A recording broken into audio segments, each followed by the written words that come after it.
계속해서 대구 경북 소식입니다. 대구와 경북 지역은 대체로 맑았지만 오후에 일부 지역에는 소나기가 내렸습니다. 오늘 낮 최고 기온은 대구 32.2도, 경산 32.4도, 구미 31.7, 안동 31.5도 등으로 어제보다 조금 높았고 문경 등 경북 북부 내륙에는 소나기가 내렸습니다. 오늘 오후 3시 올 들어 6번째로 대구에 오존주의보가 내려졌지만 1시간 만에 해제됐습니다. 현충일인 내일은 대체로 맑은 가운데 낮 기온이 대구 30도 등 25에서 31도로 오늘보다 조금 낮겠고 오후 한때 대구와 안동 등 경북 내륙 지역에 5mm가량의 소나기가 내리겠습니다. 경산은 대학 밀집촌이지만 연극 공연을 위한 소극장 하나조차 없는 연극의 불모지입니다. 이를 안타깝게 여긴 대학의 연극동인회가 직접 소극장을 지어서 화제가 되고 있습니다. 윤태호 기자입니다. 경산 영남대 맞은편의 먹거리 골목에 소극장이 문을 열었습니다. 135제곱미터에 불과한 좁은 지하 공간이지만 객석을 가득 메운 관객들의 반응은 뜨거웠습니다. 이 소극장을 만든 것은 대경대 연극영화과 교수와 재학생, 졸업생으로 구성된 극단 대경 사람들입니다. 경산이 대학 밀집촌인데도 연극 공연을 위한 소극장 하나 없는 것을 안타깝게 여겨 수천만 원에 이르는 비용을 교수들이 십시일반 사비로 충당해 경산 최초의 연극 소극장이 탄생했습니다. 대학촌에 걸맞는 공연 문화라든지 이런 게 전무한 실제입니다. 그래서 저희들이 연극영화 교수들이 이래가 안 되겠다. 우리가 사명감을 좀 가지자. 이래서 이제 좀 출혈을 했습니다. 학생들도 힘을 보탰습니다. 소극장을 만든다는 소식을 듣고 재학생뿐만 아니라 졸업생들도 자발적으로 무대 디자인과 인테리어 공사를 도맡아 했습니다. 학생들은 관객과 소통할 수 있는 공간이 생겼다는 그 자체만으로도 큰 기대에 부풀어 있습니다. 일반 관객들을 상대한다는 게 프로가 아닌 이상 힘들거든요. 그런데 학생으로서 일반 관객들을 맞이한다는 게 프로로서 한 발 더 다가갈 수 있는 그런 좋은 기회인 것 같습니다. 극단 측은 자체 오디션을 열어 우수 연기자를 발굴해 육성하는 인큐베이터 공간으로도 활용할 계획입니다. MBC 뉴스 윤태호입니다. 박근혜 대통령이 취임 이후 처음으로 대구를 방문했습니다. 박 대통령은 자신의 지역구였던 달성군에서 열린 대구 국가산업단지 기공식에 참석해 대구 국가산업단지가 산업과 기술, 산업과 문화가 융합하는 창조경제 중심에 설 수 있도록 모든 지원과 노력을 아끼지 않을 것이라고 밝혔습니다. 지역 발전을 위한 개발과 투자도 명확한 원칙과 기준을 마련해 우선순위에 따라 추진해 나가겠다고 밝혔습니다. 박 대통령은 앞서 대구 수목원에서 열린 제18회 환경의 날 정부 기념식에 참석해서는 대구 수목원이 20년 전에는 방치된 쓰레기 매립장이었지만 지금은 맑은 공기와 시민들의 웃음소리가 가득 찬 생명의 숲으로 바뀌었다면서 도시의 버려진 땅을 자연 쉼터로 재창조해 갈 것이라고 밝혔습니다. 또 지역의 환경 문제를 해결하는 풀뿌리 모임이 활성화되도록 해 시민사회와 활발하게 소통하는 데 최선의 노력을 다하겠다고 덧붙였습니다.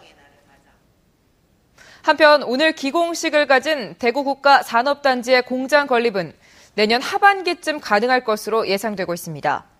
대구시는 총 사업비 1조 7천여억 원을 들여 오는 2018년까지 2단계로 조성할 계획인데 내년 하반기에 공장 건립이 가능하도록 할 계획이라고 밝혔습니다. 지역업체 산업용지 수요조사 결과 230여 개 업체에서 240만 제곱미터의 땅을 희망하는 것으로 나타나 오는 11월쯤 33만 제곱미터를 우선 분양할 계획이라고 덧붙였습니다. 환경부는 지난 88년 정부 주관으로 환경의 날 기념식을 연 이후 지난 2011년 계룡산 국립공원을 제외하면 기념식은 모두 수도권에서 열렸다면서 이런 관행을 탈피하기 위해 올해는 대구를 개최지로 정하게 됐다고 밝혔습니다.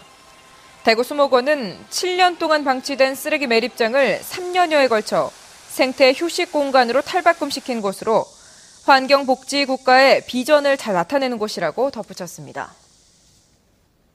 새누리당 조원진 의원에 따르면 지난해 전국 19,740개 공공기관 가운데 고작 70개 기관만이 5% 절전 달성 여부가 확인됐고 나머지는 절전 여부 결과를 전혀 파악하지 못한 것으로 나타났습니다. 조 의원은 정부가 매년 국민들과 기업의 희생을 강요하고 있다며 정부와 공공기관들이 전력 사용량을 공개하고 절전운동에 앞장서야 한다고 지적했습니다. 대구시는 조국 수호를 위해 헌신, 희생한 순국 선열과 호국 영령의 명복을 기원하는 추념 행사에 맞춰 제58회 현충일인 내일 오전 10시부터 1분 동안 묵념 사이렌을 울린다고 밝혔습니다.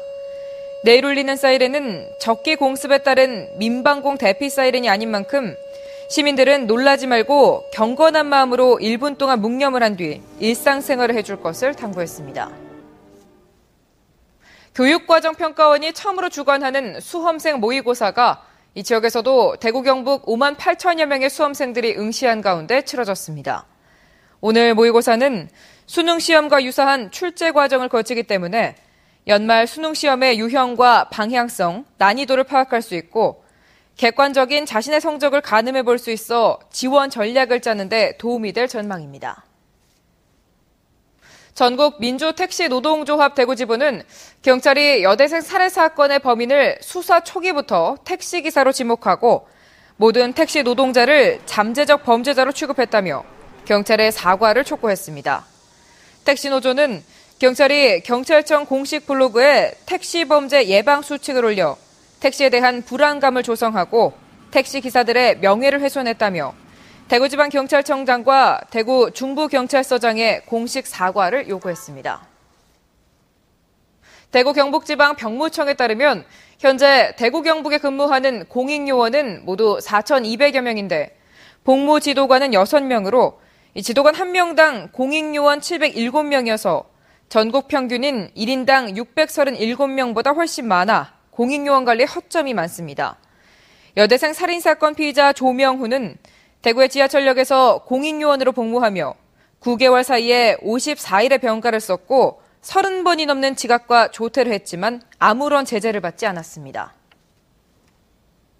건강보험 심사평가원에 따르면 대구 시민 1명이 1년에 이용하는 약국 이용 횟수는 11.4회로 전국 평균 10.3회보다 높고 1인당 평균 약제비도 30만 원이 넘어 전국 평균 25만 원보다 많았습니다.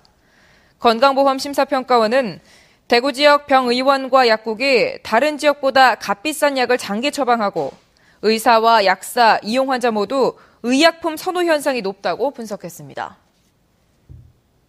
한편 건강보험심사평가원 대구지원이 지난해 4, 4분기 항생제 처방률을 조사한 결과 이 단순 감기인 급성 상기도 감염 항생제 처방률이 대구는 60%로 전국 평균 47%보다 13%포인트나 높은 것으로 나타났습니다. 환자 30명 미만을 수용하는 대구 지역 의원급 의료기관의 항생제 처방률도 47%로 전국 평균 43%보다 높았습니다. 지금까지 대구 경북 소식 전해드렸습니다. 시청해주신 여러분 고맙습니다.